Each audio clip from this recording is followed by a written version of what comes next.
Mən buradan qida təhlükəsizliyinə səslənirəm. Siz oturmuşsunuz ofislərinizdə. Elə deyirsiniz ki, bazarı aşmayaq, standartlara uymur. İndiyənə kimi o bazarlar açıq idi. Nə bir xəstəlik olmuşdu, nə bir problem olmuşdu heyvan ətindən.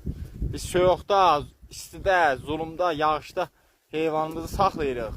Heyvanımızı sata bilmirik, dolana bilmirik.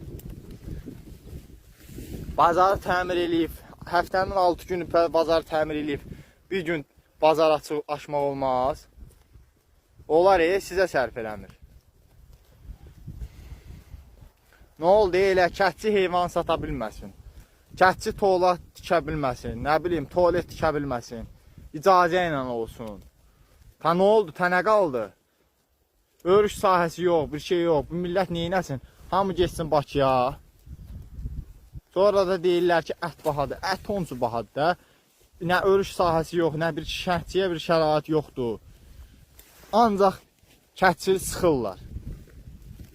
5-10 dənə heyvan hamı saxlayır, o da ki, imkan vermirlər.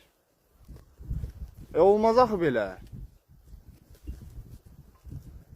Onu bilin ki, dünyada heç kim qala bilmir. Firavun belə, bütün hökümdarlar belə, hamısı torpağın altına gelib. 10 ildən sonra, 100 ildən sonra da ölüb. Onu bilin ki, girəsiniz o torpağın altına. Ağıllı olun. Bu milləti sıxmayın, bala. Haqq ədalət tapacaq yerin. Allah Taala bu dünyada olmasa da o dünyada haqq ədalət verir.